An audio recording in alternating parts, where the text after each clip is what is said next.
사랑합니다.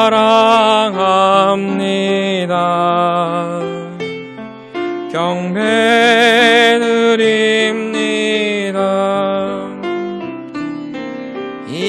이곳에 오신 나의 사랑합니다. 경배드립니다. 사랑합니다. 경배드립니다.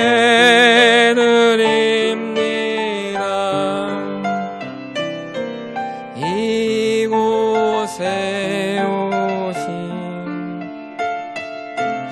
나의 하나님.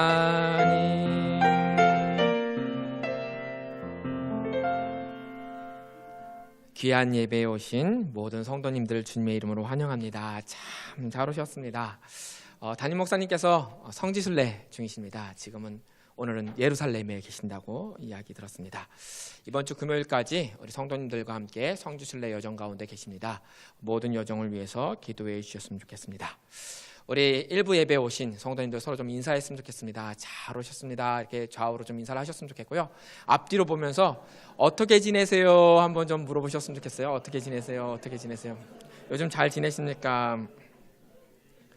자, 옆에 한번 보시고 앞뒤로 한 번 더 보시고, 자,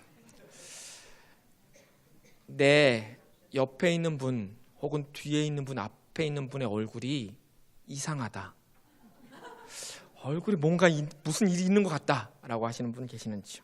표정이 안 좋다, 표정이 안 좋다, 예배 왔는데 표정이 영 아니다라고 하시는 분 계시죠? 자, 사랑하는 성도 여러분, 한 주간 잘 지내셨습니까? 제가 다시 한번 물어보겠습니다. 정말 지난 한 주간 잘 지내셨는지요? 자, 오늘 설교 제목은요, 이렇습니다. 울고 싶은 날의 은혜. 울고 싶은 날의 은혜. 잘 지내시는 분들은 오늘 좀 설교가 마음이 아플 수 있습니다. 자, 울고 싶은 날의 은혜. 자, 화면 한번 보여주시면 좋겠는데요. 제가 이 설교 제목을 이 책에서 떠왔습니다. 울고 싶은 날의 은혜. 책 제목이고요. 제가 인용을 해가지고 오늘 설교 제목으로 넣었습니다. 울고 싶은 날의 은혜, 조금 더 확장하면 울고 있는 날의 은혜, 울고 있는 날의 은혜입니다. 지금 이 순간 울고 있는 성도님들이 계시다면, 지난 한 주간 잘 살지 못해가지고 정말 힘들게 어렵게 울었던 적이 있었다면 오늘 말씀을 듣고 그 말씀에 함께 은혜를 누리셨으면 좋겠습니다.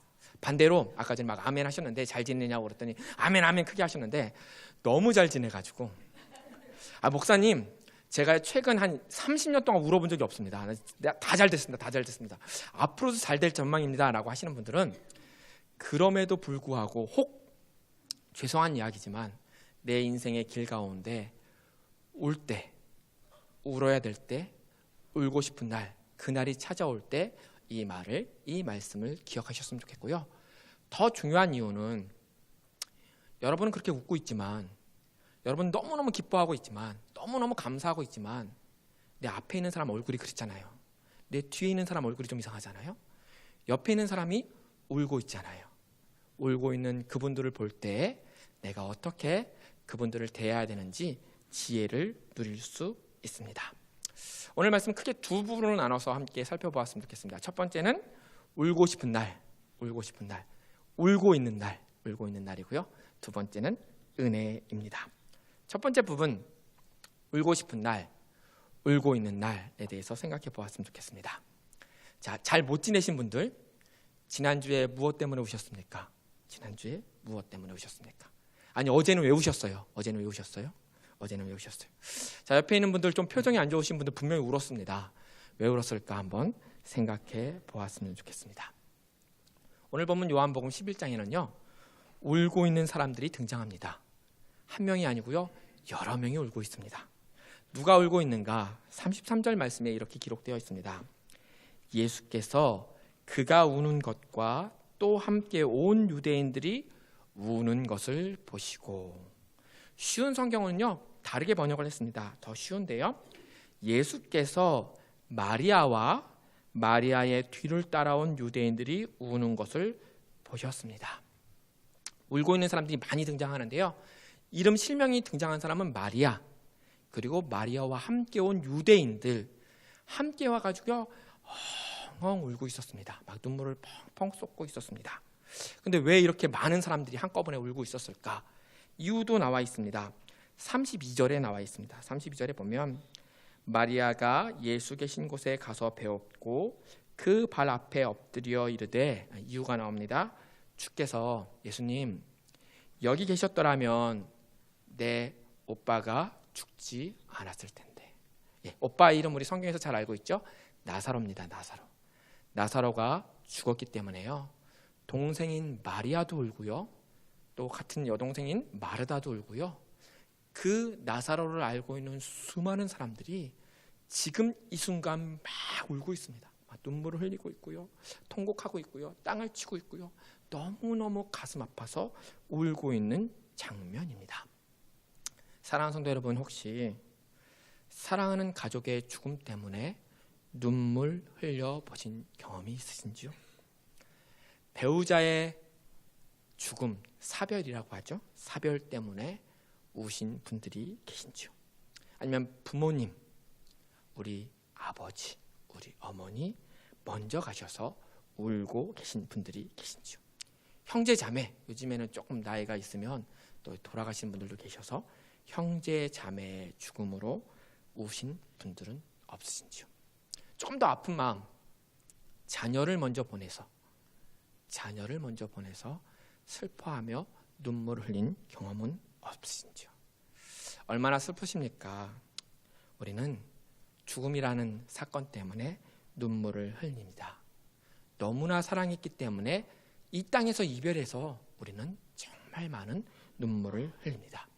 그런데 죽음 이외에도 우리의 인생 가운데 우리를 눈물 짓게 하는 것들, 우리를 울게 하는 것들, 것들이 더 많이 있습니다. 나는 무엇 때문에 울고 있는가 한번 생각해 보았으면 좋겠어요. 우선 육체적인 것들 때문에 우는 분들 계십니다. 배고파서 우는 분들 계십니다. 배고파서. 오늘 아침 안 먹어서 우시는 분들 계실 수 있어요. 특별히 아이들은 배고프면 무조건 웁니다. 육체적인 것 때문에 웁니다. 불편해서 우시는 분들 있어요. 자리가 좀 불편하거나 찬양대 많아져가지고 불편할 수 있는데 불편해서 우시는 분들 계십니다. 혹은 아파서 우시는 분들 계십니다. 아파서 갑자기 진단이 딱 내립니다. 암 2기, 3기, 말기, 치료 불가능 딱 선포되는 순간 정말 웁니다. 조금 몸살만 나도, 두통만 있어도, 막 어디가 아프면 허리만 아파도 울어서 밤새도록 울고 잠을 못 이루시는 분들도 계십니다. 어떤 분들은요, 관계 때문에 우는데요, 보고 싶어서 우시는 분들이 있습니다. 보고 싶어서, 그리워서 우리 부모님들 자식 보고 싶어가지고 우리 아이 언제 오나, 왜 저희 가서 안 오나 보고 싶어서 우시는 분들도 계시고요. 특별히 청년들 많이 있는데 애인과 이별해가지고 우시죠. 애인과 이별해서 왜 나는 차인 걸까 하면서 우시는 분들도 계십니다. 부모님 때문에 우시는 분들도 계실 거고요, 배우자 때문에 우시는 분들도 계실 거고요, 자녀들 때문에 우시는 분들도 많이 계십니다. 친구 때문에 우는 경우들도 있습니다. 이 관계 가운데 오해로 생긴 일들 때문에 우시는 경우들도 있고요, 아까 전에 이야기한 것처럼 죽음이라는 것 때문에 영원히 이 땅에서 볼 수 없다라는 그 이별 때문에 우시는 분들도 계십니다. 사회적인 것들 때문에 우시는 분들도 계셔요. 성적이 떨어지거나, 진로가 막혔거나, 취업이 안 됐거나, 직장에서의 여러 가지 일들, 또한 경제적인 이유 때문에 우시는 분들 많습니다. 돈이 없어서, 앞길이 막막해서 울고 계신 분들도 많이 있습니다. 여러분들은 어떤 이유로 우셨습니까? 여러분은 어떤 이유로 울고 계십니까? 우리 인생을 살아가다 보면요, 울 이유가 정말 많습니다. 너무나 다양한 이유로 우리는 울 수밖에 없는 상황 가운데 있습니다. 그런데 막상 울려고 하면, 눈물을 흘리려고 하면 방해하는 것들이 더 많습니다. 그래서 마음껏 울어본 적이 거의 없습니다. 어떤 사람들은요, 누군가가 옆에서 울거나 이렇게 막 눈물 훔치거나 손수건으로 닦고 있으면 이렇게 이야기합니다. 울지 마, 뚝. 왜 울어? 울지 마, 뚝. 또 이런 경우들이 있습니다. 특별히 남자분들, 남자를 울면 안 되지. 태어나서 3번만 울어야 돼. 3번만 울면 얼마나 각박하겠습니까? 3번만 울어야 돼. 여자가 왜 우나? 라고 이야기하는 경우도 있고요. 울어봤자 뭐 변하는 거 있냐, 울지 마라, 울지 마라, 이렇게 이야기 듣는 경우도 있습니다. 혹은 교회 내에서 예수 믿는데 왜 울어? 하나님 믿는데 왜 울어? 기도하면 됐지 왜 울어? 라고 이야기 들을 수 있습니다. 여러분들 누구한테 그 말 들어보셨습니까? 누가 나에게 그런 얘기를 하시던가요? 혹은 여러분 왜 그 울고 있는 사람한테 찾아가서 그렇게 이야기하셨습니까? 울지 말라고, 뚝끝이라고, 울지 말라고, 울면 안 된다고. 왜 그렇게 이야기하셨습니까?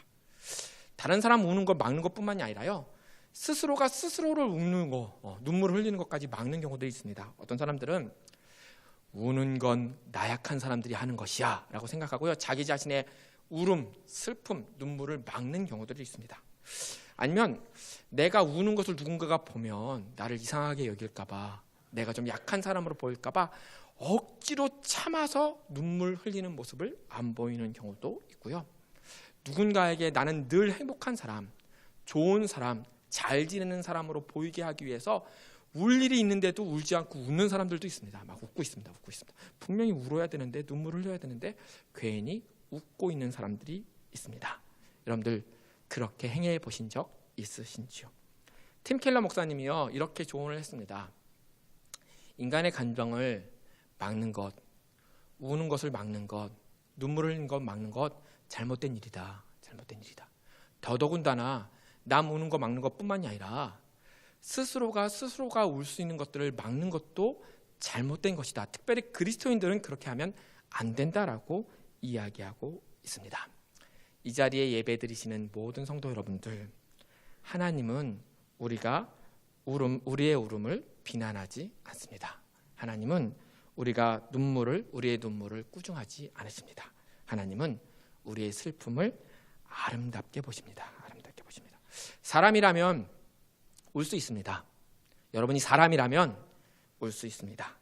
하나님 앞에서 우는 것들은 당연한 일이고요, 하나님이 우리를 창조하실 때 울 수 있게 만드셨습니다. 그래서 슬픔이 있다든지 눈물이 난다든지 우는 것은요, 지극히 정상인 것들입니다.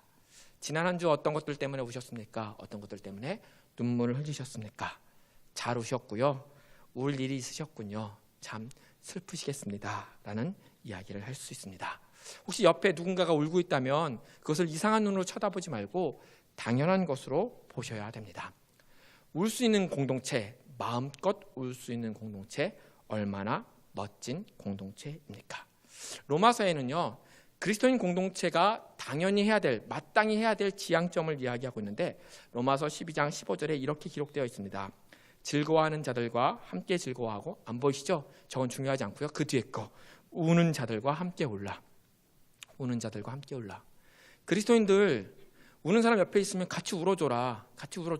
이것이 마땅히 그리스도인들이 해야 될 일이라고 이야기하고 있습니다.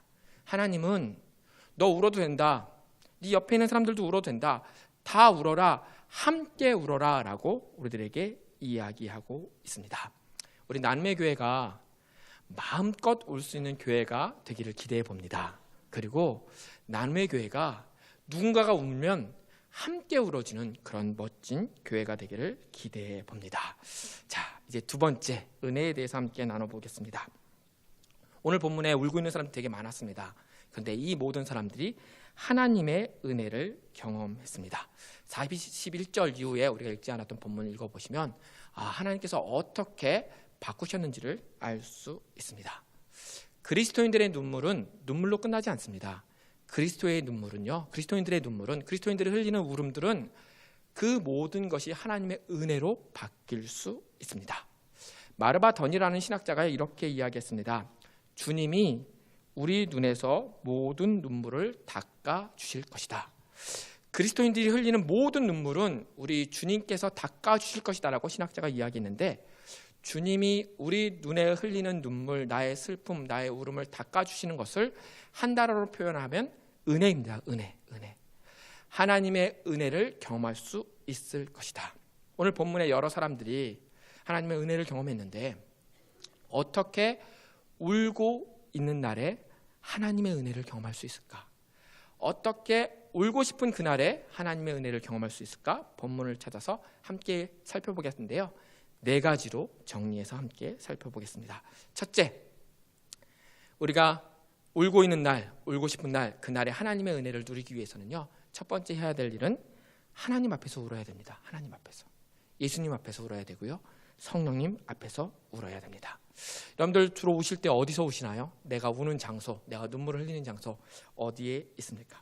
자주 우실 만한 곳을 한번 제가 체크해 봤습니다. 자, 주방에서 우시는 분, 양파 썰면서 아는 것처럼 하면서 우시는 분들, 자, 아니면 화장실에서 우시는 분들, 물 틀어놓고 화장실에서 엉엉 우시는 분들, 뭐 변기 내리면서 우시는 분들, 뭘 굳이 그기 가서 그냥 거실에서 그냥 대자로 이렇게 막 울면서 우시는 분들, 아니면 집안에 골방이 있거나 다락방이 있거나 옷방이 있거나 하여튼 구석으로 숨어 들어가서 우시는 분들, 아니면 업무하다 책상에서 엎드려서 우시는 분들. 남자분들은 많이 우실 텐데 차 안에서 우시는 분들, 차 안에서 막 음악 틀어놓고 우시는 분들, 아니면 옥상, 직장 옥상, 저희 교회 옥상 말고 직장 옥상에 가가지고 막 울고 막 던지고 하시는 분들 계시나요? 아니면 한강공원, 여기 한강 가깝죠? 한강공원, 아니 남산 가가지고 우시나요? 우시는 분들. 조금 이제는 우리들 많이 하시는 거, 노래방 가서 노래 틀어놓고 우시는 분들, 막 노래 부르는 것처럼 막 슬픈 눈물. 조금 더 심하게 몇 분 계실 것 같은데 술집에서 우시는 분들 계시나요? 술집에서 술 먹으면서 엉엉엉 막 하시면서 우시는 분들 계시나요? 혹시 아이들 앞에서 우십니까? 아니면 부모님 찾아가서 우십니까? 아니면 친한 친구들 만나고 우십니까? 배우자 앞에서는 거의 안 우시죠? 배우자 앞에서. 자, 오늘 울었던 사람들은요, 33절에 보면 예수께서 우는 것을 보시고라고 기록되어 있는 것을 봐서 예수님 앞에서 울었습니다. 예수님 앞에서. 물론 이전의 본문을 보면요, 그들이 계속 울고 있었는데요, 이전에는 예수님 오시지 않았기 때문에요, 다른 곳에서 예수님 없는 곳에서 막 울고 있었어요. 막 울고 있는데 예수님이 딱 오시자마자 예수님 앞으로 다 나가서 계속 울었습니다. 울었습니다. 예수님, 저 정말 힘듭니다. 아픕니다. 사랑하는 성도 여러분, 울고 있는 날, 울고 싶은 날에 은혜를 누리기 위해서 가장 먼저 해야 될 것, 시작점이 무엇이냐면요, 우는 장소를 바꿔야 됩니다. 예수님 앞에서 우십시오. 하나님 앞에서 우십시오. 성령님 앞에서 우십시오. 그리고 더 적극적으로 권하는 것은요, 지금 좀 우십시오. 지금. 다른 데 가서 우는데 왜 하나님 존전 앞에서 하나님의 영광이 머물고 있는 이 교회 가운데서 울지 않는다는 건 참으로 이상한 일입니다. 하나님 앞에서 울어야 은혜가 시작됩니다. 예수님 앞에서 울어야 은혜가 시작됩니다. 성령님 앞에서 울어야 은혜가 시작됩니다. 자, 이제 두 번째. 자, 두 번째는요, 하나님이 하시는 말씀을 들어야 됩니다. 이건 첫 번째와 함께 하는데, 하나님 앞에서 우셨다면, 예수님 앞에서 우셨다면, 성령님 앞에서 우셨다면, 울고 있는 동시에 하나님 음성을 좀 들으셔야 됩니다. 울기만 하시면 안 되고요, 울고 있는 동시에 말씀을 좀 보셔야 됩니다. 말씀을 보셔야 됩니다. 34절에 보면요, 예수님이 울고 있는 사람들 보시고 이렇게 말씀하셨습니다. 이르시되 그를 어디 두었느냐. 울고 있는 사람에게 분명히 예수님 말씀하십니다. 뭐라고 얘기하셨냐면 어디다 두었느냐. 의미가 있습니다. 이 이유는 예수님이 울고 있는 것을 보시고 문제가 뭐니? 왜 울고 있니? 왜 내 마음이 그렇게 슬프니? 그것을 알기 위해서 직접 물어보신 겁니다. 왜 울고 있니? 문제가 뭐니? 어디 두었니? 내가 울고 있는 그 근원이 어디니? 라고 물어보고 있는 것입니다. 우리가 울기만 하면 하나님의 은혜를 시작은 했지만 어디로 가야 될지, 어디서 그 하나님을 찾을지 모를 수 있습니다. 은혜를 찾을지 모를 수 있습니다. 그래서 울고 있는 동안 하나님의 음성을 들어야 이정표가 되어서 하나님의 은혜를 누릴 수 있는 곳으로 찾아갈 수 있습니다. 39절에 보면요, 또 말씀하십니다. 예수께서 이르시되 돌을 옮겨 놓으라 하시니. 갑자기 예수님께서 여러 가지 이야기를 하시는데 돌을 옮겨 놓으라고 이야기하셨습니다. 이 의미는 무엇이냐면요, 네가 울고 있는 이유 알겠다. 내가 해결해 주겠다. 네가 울고 있는 이유가 오빠 죽어서 그렇구나, 나사로 죽어서 그렇구나, 내가 해결하겠다. 이제 내가 처리할 테니까 나의 은혜를 누리라고 이야기하고 있습니다. 사랑하는 성도 여러분, 하나님 앞에서 우셨다면 정말 잘하셨습니다. 이제 은혜의 시작입니다. 그런데 울면서 꼭 귀 기울이셔야 될 것은 하나님이 나에게 뭐라고 하고 계신가. 어떤 분들에게는 위로하실 거고요, 어떤 분에게는 도닥이실 거고요, 어떤 분들에게는 질문을 하실 겁니다. 또 어떤 분들에게는 여러 가지 이야기를 하시면서 우리들에게 말씀하십니다. 울면서 하나님의 음성을 들으십시오. 그래야 우리가 어디로 나아가서 하나님의 은혜를 찾을 수 있는지 알 수 있습니다. 셋째는요, 우리가 하나님의 음성을 들었다면, 울고 있는 중간에 막 하나님의 음성을 들었다면, 하나님의 말씀 보았다면 그 말씀을 믿음으로 반응해야 합니다. 이정표만 보고 가만히 앉아서 계속 울면 은혜를 얻을 수가 없습니다. 울다가 하나님께서 이렇게 이정표를 이렇게 보여주시면 그 길로 가는 것이 믿음의 반응입니다. 오늘 예수님께서 두 가지 이야기를 하셨습니다. 첫 번째는 그를 어디에다 두었느냐라고 이렇게 질문하셨는데요. 34절에 보면요, 이르시되 그를 어디에 두었느냐, 이제 답을 합니다. 이르되 주여 와서 보옵소서 하니. 자, 예수님의 음성을 들었고요, 울고 있는데 들었고요. 그리고 나서 그냥 계속 온 게 아니고요, 예수님이 말씀하신 거 듣고 나서 말하고 행동하고 데리고 갔습니다. 모시고 갔습니다. 우리 가운데 문제가 무엇이냐라고 예수님께서 물어보신다면 울고 있는데 우리는 계속 울 수도 있습니다. 왜냐하면 예수님 신뢰하지 못하고 믿지 못해서. 우리들에게 다른 사람들이 물어봅니다. 왜 우세요라고 물어보면 우리가 믿지 못하는 사람들에게는요, 이야기하지 않습니다. 답하지 않습니다. 그냥요, 어떤 믿는 사람들에게 나의 자신을 드러내면서 사실은요, 제가 이래서 울고 있고요, 제가 이것 때문에 슬픕니다라고 이야기하고요, 그것들에 대해서 알려준다면 우리가 그 사람을 믿고 있다라는 행동입니다. 그래서 예수님 모시고 무덤 앞에까지 갔습니다. 아예 모시고 갔습니다. 그리고 나서 두 번째 예수님께서 질문하셨습니다. 말씀하셨습니다. 돌을 옮겨놓으라. 39절에 돌을 옮겨놓으라 라고 얘기하셨는데 그것에 대한 반응은 조금 다릅니다. 39절 하반절에 보면 그 죽은 자의 누이 마르다가 이르되 주여 죽은 지가 나흘이나 되었음에 벌써 냄새가 나나이다. 쉬운 말로 이야기하면요, 옮기기가 좀 그렇네요. 못 옮기겠네요. 예수님, 그것까지는 저희가 들을 수가 없어요. 그냥 오셔서 그냥 보시기만 하시고 더 이상은 그냥 놔두세요. 즉, 이 이야기는요, 내가 예수님께서 그 문제를 해결하실 것에 대한 믿음이 없기 때문에 더 이상 움직이거나 반응하지 않았기 때문입니다. 40절에 예수님 꾸중하셨습니다. 40절에 보면 예수께서 이르시되 내 말이 내가 믿으면 하나님의 영광을 보리라 하지 아니하였느냐. 왜 지금 이 순간에는 안 믿니? 분명히 내 말 믿고 네가 믿으면 하나님의 은혜를 누릴 수 있는데, 하나님의 기적을 체험할 수 있는데 왜 여기서 멈춰서니? 믿음으로 행동하라고 결단하고 있습니다. 사랑하는 성도 여러분, 울고 있는 날, 울고 싶은 날 수많은 하나님의 음성이 우리 가운데 들려옵니다. 그 들려온 음성에 우리는 어떻게 행동하셨습니까? 어떻게 반응하셨습니까? 어떤 분들은 믿음으로 행하셨을 수 있고요, 어떤 분은 아직도 믿지 못해서 그것에 대해서 반응하지 못하시는 분들도 계십니다. 그런데 은혜를 누리기 위해서는, 하나님의 은혜를 누리기 위해서는 나에게 들려온 그 하나님의 음성에 믿음으로 반응하고 행동해야 그 은혜의 열매를 딸 수 있습니다. 은혜의 열매를 딸 수 있습니다. 사랑하는 이 자리에 있는 모든 성도님들이 그 은혜를 누리시기를 간절히 바랍니다. 자, 이제 마지막 단계입니다. 사실상 3단계가 거의 마지막인데 특별한 경우에 4단계가 있습니다. 4단계는 뭐냐면 하나님의 은혜를 누리기 위해서는 기다림이 필요하다. 어떤 사람들에게는요, 이렇게 말씀에 믿음으로 순종하면 바로 은혜가 임해가지고 은혜를 누리고 은혜를 얻습니다. 너무너무 좋아합니다. 근데 어떤 사람들은요, 분명히 예수님 하나님께서 말씀하신 대로 내가 행동한 것 같은데, 믿음으로 내가 걸어갔는데, 믿음으로 그렇게 실천했는데도 불구하고 울 일이 계속 생겨. 울 일이 그치지 않고 계속 내 삶 가운데 울음이 지속되는 경우들이 있습니다. 오늘 본문에 마리아, 마르다 전체적으로 사람들이 다 그런 케이스입니다. 왜냐하면 우리가 읽진 않았지만 요한복음 11장 전반부에 보면요, 나사로가 아플 때부터 정말 숨이 정말 헐떡일 때 그 순간부터 마리아하고 마르다는요, 예수님을 계속 불렀습니다. 빨리 오세요, 빨리 오세요, 빨리 오세요, 빨리 오세요, 빨리 오세요. 예수님 도와주세요, 도와주세요. 그때부터 울고 있었습니다. 그런데 상황을 보니까 나사로 죽고 장례 다 치르고 나흘 지나가지고 예수님이 오셔가지고 그래서 이 모든 일들을 지금 행하고 있습니다. 기다렸는데도 불구하고 내 눈에는 눈물이 멈추지 않는 경우들이 있습니다. 이럴 때 특별한 케이스입니다. 이럴 때 기다리십시오.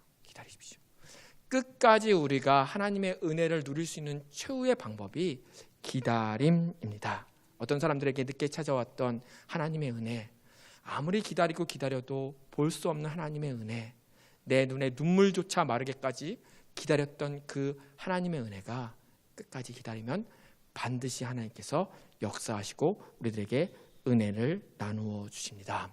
울고 싶은 날, 울고 있는 날의 은혜 4가지로 한번 살펴보았습니다. 여러분들 이 은혜를 누리시고 찾으시는 귀한 여러분들 되었으면 좋겠습니다.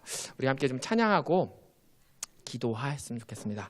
아까 전에 불렀던 찬양인데요, 예수 예수 가사 앞부분만 함께 좀 찬양하겠습니다. 슬픈 마음 있는 자, 가사 좀 띄워주세요. 슬픈 마음이 있는 자, 눈과 영혼도 없는 자, 누구든지 부르시오. 예수 이름 부르시오. 그 이름을 믿는 자, 그 이름을 부르는 자, 그가 어떤 사람이든. 슬픈 마음 있는 자, 다시 한번 고백하시면서 한번 물어보실까요? 슬픈 마음이 있는 자, 몸과 영혼도 없는 자, 누구든지 부르시오.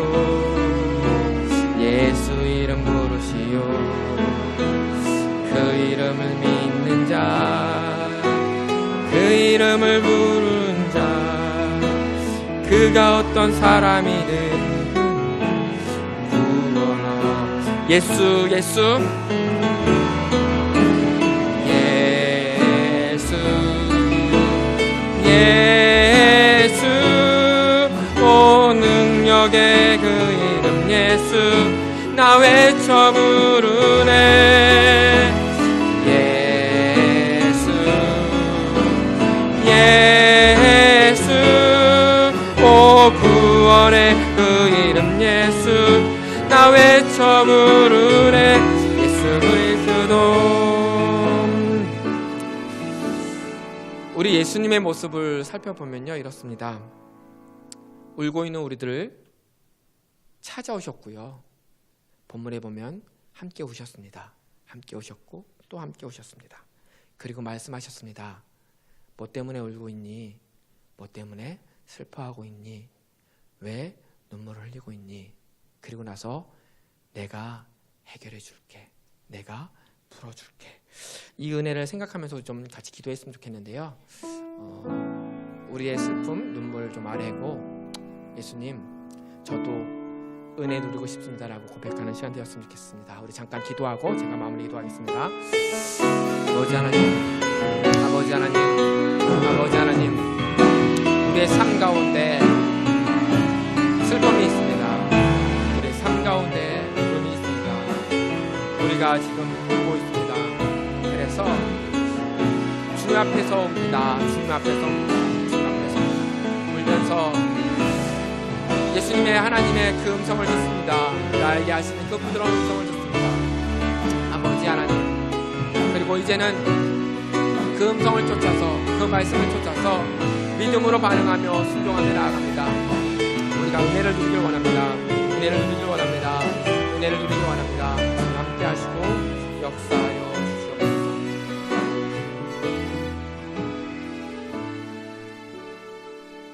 오늘 하나님 앞에 울어봅니다. 그리고 우리의 귀를 열어 하나님의 말씀을 듣습니다. 믿음으로 반응하려 합니다.